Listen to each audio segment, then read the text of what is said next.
पहला प्रश्न है कि निम्नलिखित पर विचार कीजिए, उपयुक्त अधिकारों में से कौन से मौलिक अधिकार है।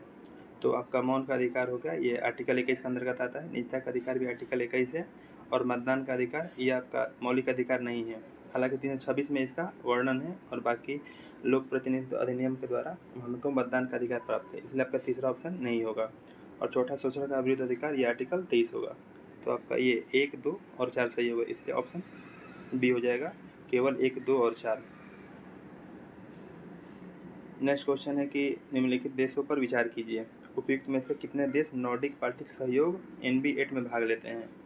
आपको पता होगा कि जो नॉर्डिक कंट्री होते हैं वो ऊपर हो गया आपका स्वीडन हो गया, डेनमार्क हो गया, नॉर्वे हो गया, इधर आइसलैंड हो गया और आपका एक फिनलैंड हो जाता है। ये आपका 5 नॉर्डिक कंट्री होते हैं। बाकी बाल्टिक हो गया, तो बाल्टिक में 3 कंट्री आते हैं, इस्टोनिया हो गया, लिथुआनिया हो गया और लातविया हो गया। ठीक, तो ये आपको टोटल 8 कंट्री आते हैं नॉर्डिक बाल्टिक सहयोग में। तो आपका इसमें फिनलैंड हो जाएगा, आइसलैंड हो जाएगा, लिथुआनिया हो जाएगा, लेकिन इसमें यूक्रेन नहीं होगा।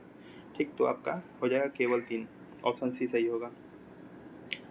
इसके बाद है आगे की, भारत इंडोनेशिया संबंधों के संदर्भ में निम्नलिखित कथनों पर विचार कीजिए। पहला, इंडोनेशिया आसियान क्षेत्र में भारत का दूसरा सबसे बड़ा व्यापारिक साझेदार है। देखिए, आसियान जो है वो 2 नंबर पे आता है। अगर पूरा ग्लोबल ट्रेड की बात करें तो नंबर 1 पे आपका यूरोपियन यूनियन है और सेकंड पे आसियान आता है। ठीक, लेकिन इसमें बोल रहा है इंडोनेशिया का, तो इंडोनेशिया आपको बता दूं कि सबसे नंबर 1 पे आता है, इसलिए आपका पहला गलत हो जाएगा। हालांकि जो आज जो टेस्ट हुआ है तो उसमें जो एक्सप्लेनेशन था ना, उसमें दे रखा है कि जो इंडोनेशिया है वो फर्स्ट पे आएगा, लेकिन मतलब आप सामने स्क्रीन पे देख पा रहे होंगे कि जो भी आसियान की जो भी 10 कंट्री है ना, उसमें नंबर 1 पे आपका इंडोनेशिया होगा, इसलिए आपका पहला गलत होगा। ठीक, दूसरा है कि भारत और इंडोनेशिया गुटनिरपेक्ष आंदोलन के संस्थापक सदस्य रहे हैं। सही बात है, जो गुटनिरपेक्ष आंदोलन चलाया गया था उसमें भारत के आपके जवाहरलाल नेहरू हो जाएंगे और इंडोनेशिया के आपके ये टीटो। ठीक, तो दोनों ने गुटनिरपेक्ष आंदोलन चलाया था। इसके साथ वो मिस्र के नासिर भी थे। ठीक, तो ये आपका दूसरा सही हो जाएगा। तीसरा है कि हिंदू और बौद्ध धर्म के लोग भारत से इंडोनेशिया निर्वासित हुए हैं। ऑफिशियली बात है, मतलब ये नॉर्मल आप एक स्टेटमेंट है ना कि हिंदू और बौद्ध धर्म के लोग भारत से इंडोनेशिया निर्वासित हुए हैं। मान ली 1 हुए या 10 हुए, कोई मतलब नहीं है। अरे कभी ना कभी एक तो हुआ होगा ना, ना कोई टाइम टेबल दिया है, कुछ नहीं दिया है, तो आप नॉर्मली इसको सही मानेंगे।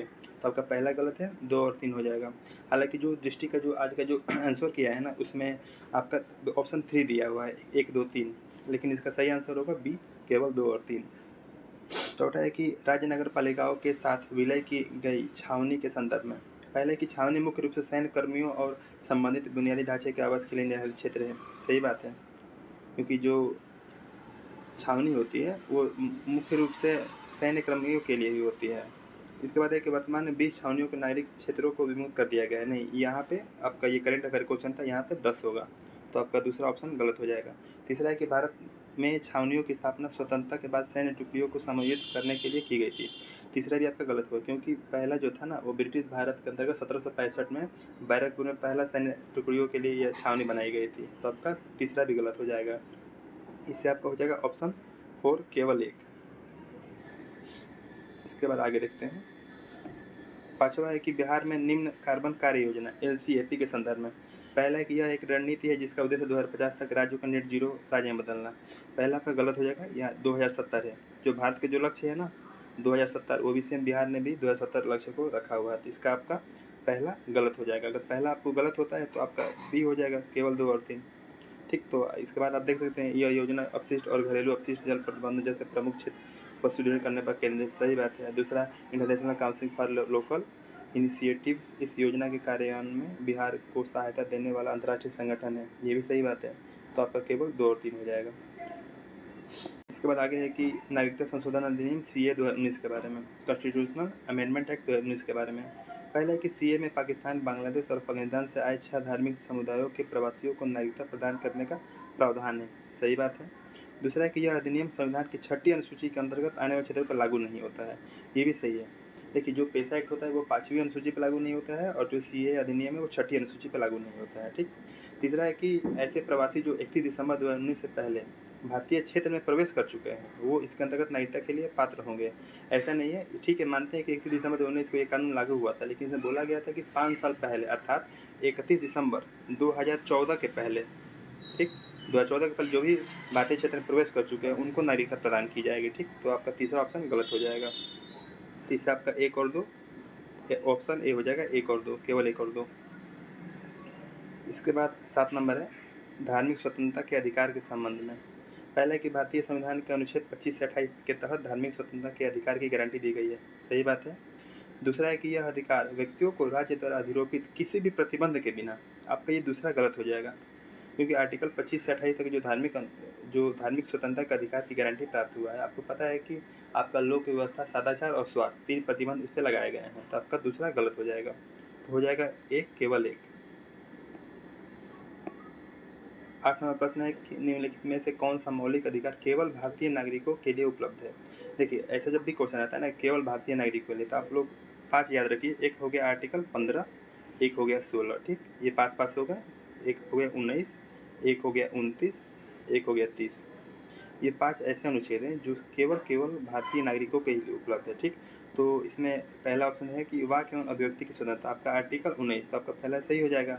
बाकी विधि के समक्ष समानता, ये 14 हो गया, ये नहीं होगा। जीवन के व्यक्तिगत स्वतंत्रता का अधिकार, ये आपका आर्टिकल 21, ये भी नहीं होगा। प्रारंभिक शिक्षा का अधिकार 21 है, ये भी नहीं होगा। ठीक, तो आपका ऑप्शन ए हो जाएगा, वाक एवं अभिव्यक्ति की स्वतंत्रता का अधिकार। भारतीय संविधान के संदर्भ में निम्नलिखित कथनों पर विचार कीजिए। पहला, वाक एवं अभिव्यक्ति की स्वतंत्रता का अधिकार उचित प्रतिबंधों के अधीन है, सही बात है। इस पर कई सारे रीजनेबल रिस्ट्रिक्शन लगाए गए हैं, तो आपका पहला सही हो जाएगा।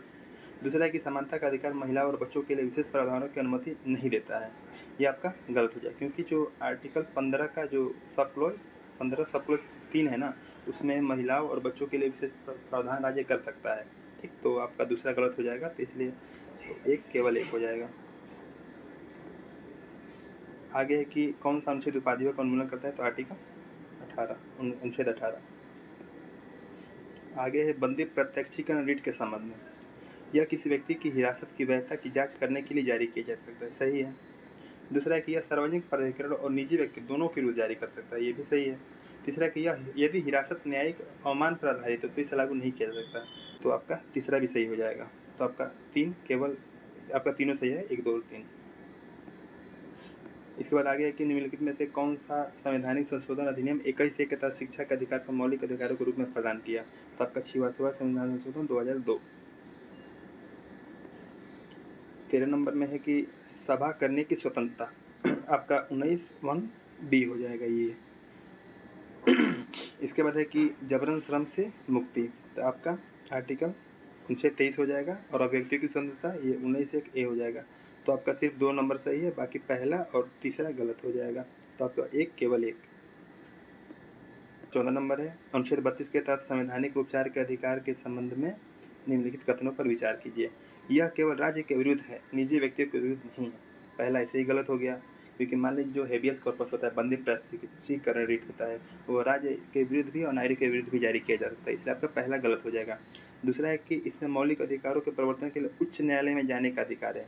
आपको पता होगा कि आर्टिकल जो 32 होता है उससे सुप्रीम कोर्ट जाते हैं, मतलब मौलिक अधिकारों के क्रियान्वयन के लिए, और उच्च न्यायालय जाने के लिए आर्टिकल 226 का प्रयोग करते हैं, तो आपका दोनों इसमें गलत हो जाएगा, तो इसलिए न तो 1 न ही 2। अगला क्वेश्चन है मूल अधिकारों के संबंध में निम्नलिखित कथनों पर विचार कीजिए। पहला, राष्ट्रीय आपातकाल के दौरान निलंबित किया जा सकता है, सही बात है। आर्टिकल 21 और 22 को छोड़कर आप इसको फंडामेंटल राइट को निलंबित किया जा सकता है। दूसरा है कि इनमें संसद द्वारा संशोधन किया जा सकता है, क्यों नहीं किया जा सकता। केशवराम भारती केस में बोला तो गया है कि बेसिक स्ट्रक्चर को छोड़कर आप कुछ भी संशोधन कर सकते हैं, चाहे वो खुद आर्टिकल 367 ही क्यों ना हो। इसके अलावा सर्वोच्च न्यायालय अनुच्छेद 32 के अंतर्गत मूल अधिकारों का परिवर्तन कर सकता है। ठीक, तो आपका तीसरा भी सही हो जाएगा, तो आपका हो जाएगा ऑप्शन 4, 1, 2 और 3। इसके बाद आगे देखते हैं। 16 नंबर क्वेश्चन है कि निम्नलिखित अधिकारों पर विचार कीजिए। उपयुक्त में से कितने भारतीय संविधान के तहत मूल अधिकार हैं, तो आपका संपत्ति का अधिकार, ये तो खत्म कर दिया गया है, इसको 44वां संविधान संशोधन 1978 के द्वारा आर्टिकल 300(a) के तहत विधिक अधिकार दिया गया है।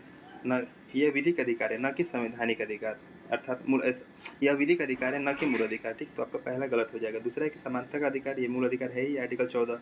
वाक एवं अभिव्यक्ति की स्वतंत्रता, आर्टिकल 19, तो आपका केवल 2।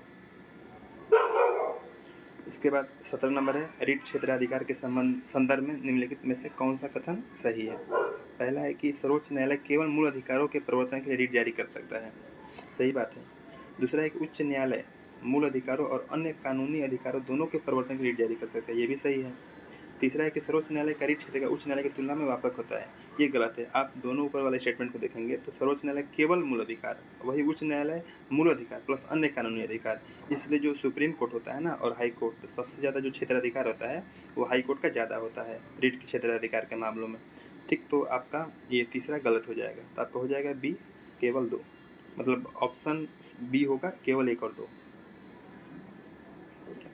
18 नंबर है कि निम्नलिखित रीट अधिकारिता और उनके आशय पर विचार कीजिए। पहला है कि उत्प्रेषण, अधीनस्थ न्यायालयों का आदेश को रद्द करना। आपको जो पता है कि जो 5 रीट होते हैं उसमें जो उत्प्रेषण होता है, उत्प्रेषण का अर्थ होता है कि जो फैसला हो चुका है उसको खारिज करना या उस फैसलों को रद्द करना। तो ये आपका सही हो जाएगा, अधीनस्थ न्यायालयों का आदेश को रद्द करना। ठीक, लेकिन जो आज का जो टेस्ट हुआ था ना उसमें दृष्टि का जो आपका आंसर किए था ना उसमें ये गलत दिया था कि उत्प्रेषण नहीं होगा, लेकिन ये सही है। ठीक है, अधीनस्थ जो न्यायालय का आदेश को रद्द किया जा सकता है उत्प्रेषण रीट द्वारा। इसके बाद है परमादेश, अधीनस्थ न्यायालय को उसके अधिकार क्षेत्र का अतिक्रमण करने से रोकना। ठीक है, परमादेश का मतलब होता है क्या है कि हम आदेश देते हैं, मतलब कि उस क्षेत्र का अतिक्रमण करने से रोका जाता है। ठीक, तो आपका दूसरा भी सही हो जाएगा। तीसरा है कि अधिकार अपेक्षा, किसी व्यक्ति को सार्वजनिक पद पर आसीन की वैधता की जांच करने के लिए। तीसरा भी आपका सही है। क्वो वारंटो जो होता है, आप मतलब आपका पद क्या है उस हिसाब से किसी व्यक्ति के सार्वजनिक पद पर आसीन वैधता की जांच किया जाता है। ठीक, तो आपका 1 2 3 तीनों सही है इसमें, तो ये आपका 5 हो जाएगा उपयुक्त सभी। हालांकि जो दृष्टि का जो था ना मेन आंसर को उसमें 3 नंबर दिया था, केवल 2 और 3, हालांकि इसमें 5 तीनों सही है। 5 नंबर विकल्प हो जाएगा उपयुक्त सभी। कल आगे है प्रतिषेध के बारे में निम्नलिखित कथनों पर विचार कीजिए। प्रतिषेध का मतलब मनाही, यह उच्च न्यायालय द्वारा निचली अदालत को जारी किया जा सकता है, ये भी सही है। यह प्रकृति में निवारक है, ये भी सही है। इसे प्रशासनिक प्राधिकारियों के विरुद्ध जारी किया जाता है, ये आपका तीसरा गलत हो जाएगा, क्योंकि यह सिर्फ न्यायिक और अर्धन्यायिक अधिकरणों के खिलाफ जारी किया जा सकता है। ठीक, तो आपका 1 और 2 ऑप्शन ए हो जाएगा, केवल 1 और 2। अगला क्वेश्चन है कि निम्नलिखित में से कौन सा परमदेश रीट का सबसे अच्छा वर्णन करता है। परमदेश का मतलब होता है कि हम आपको आदेश देते हैं, ये आपका पहला हो जाएगा। न्यायालय द्वारा जारी रीट जिसमें किसी लोक अधिकारी को कोई कर्तव्य निभाने का आदेश दिया जाता है। ठीक, तो आपका ये हो जाएगा। ठीक है, धन्यवाद।